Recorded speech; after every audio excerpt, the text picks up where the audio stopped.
Have you ever just stood in the middle of a room in your house and felt completely overwhelmed? Like you're just drowning in a sea of to-do lists and clutter? If that sounds familiar, you are in exactly the right place. Today, we're going to break down a way to conquer that daily chaos with systems. And the best part? It all starts with just 30 minutes a day. So, I want to start with a number that might honestly be a little shocking, but also weirdly validating. 78%. Now, that number represents a huge shared experience. But what is it exactly? It means that a whopping 78% of working moms in the US are dealing with chronic burnout that's tied directly to the chaos at home. And let's be really clear here, this isn't just about feeling tired. This is that deep, persistent, soul-draining exhaustion that messes with everything: your sleep, your patience, your mental health. If you're nodding along right now, I just want you to know it is so not just you. This feeling of constantly being behind, of juggling a million things that never seem to get done, it's practically an epidemic. But what if the reason for it isn't what we've all been told? And this, right here, is the big idea. This is the paradigm shift. The problem isn't that you're not motivated enough. You are not lazy. The problem is a lack of systems. And you know what? That is fantastic news, because systems aren't something you're born with. They're something you can learn and build.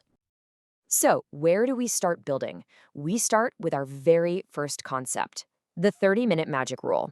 And trust me, it's not just a cute name. This is the absolute foundation for taking back control in a way that actually feels doable. See, this rule is built on something called the focused intensity principle.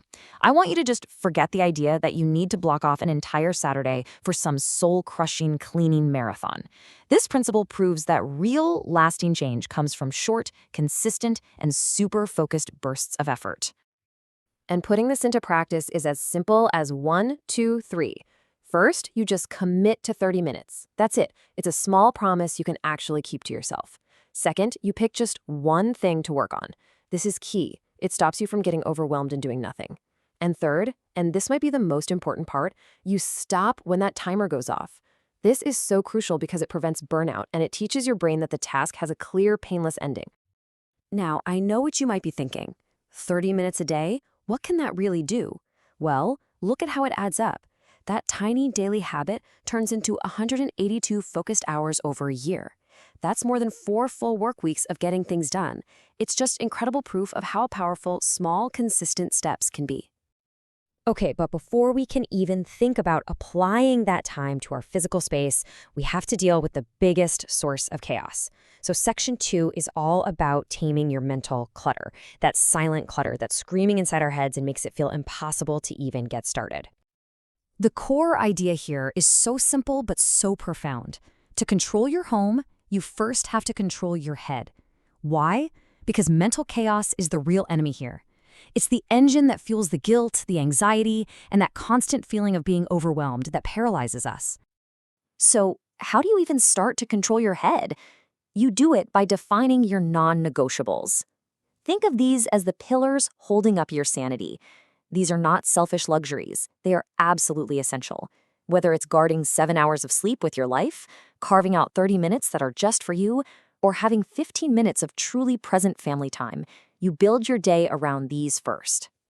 And here's another incredibly powerful tool, the brain dump. You know that feeling of having like 100 tabs open in your brain at all times? The solution is to get it all out. Keep a notebook nearby and just dump everything. Worries, to-do lists, random thoughts. The simple act of writing it down frees up so much mental bandwidth, it's amazing. Okay, so with our minds feeling a little clearer and our mental to-do lists on paper instead of on an endless loop in our heads, now we can turn that focus to our environment. In section 3, we're going to look at some dead simple systems for your home designed to put the everyday on autopilot. One of the most effective strategies is to bookend your day with a simple, predictable routines. A 20-minute flow in the morning and a quick 10-minute flow in the evening. We're talking about little things, like laying out clothes the night before or doing a quick toy tidy up together. These tiny habits drastically reduce decision fatigue and set a tone of calm for the entire day. Next up, the kitchen, which for so many of us is chaos central. This is where the one-day batch cook system can literally be a lifesaver. By just setting aside some time one day, maybe on a Sunday, to prep a few meals for the week, you completely eliminate that daily 5 p.m. panic of, oh my gosh, what are we going to eat for dinner? And of course, we have to talk about the laundry pile, the never-ending mountain. The one load a day system is the beautifully simple answer. It is exactly what it sounds like. You do one load from start to finish every single day. The chore never ever gets a chance to become that monstrous weekend-ruining project. And finally, we have to talk about the most important part of any system. What happens when it all falls apart? Because let's be real, life will get in the way. Section 4 is all about giving yourself permission to be messy, and it's your emergency plan for those really tough days. I absolutely love this quote because it's all about grace. On those days when you were just running on fumes, it is more than okay to lower the bar. You have to remember, the goal here was never perfection. It's sanity.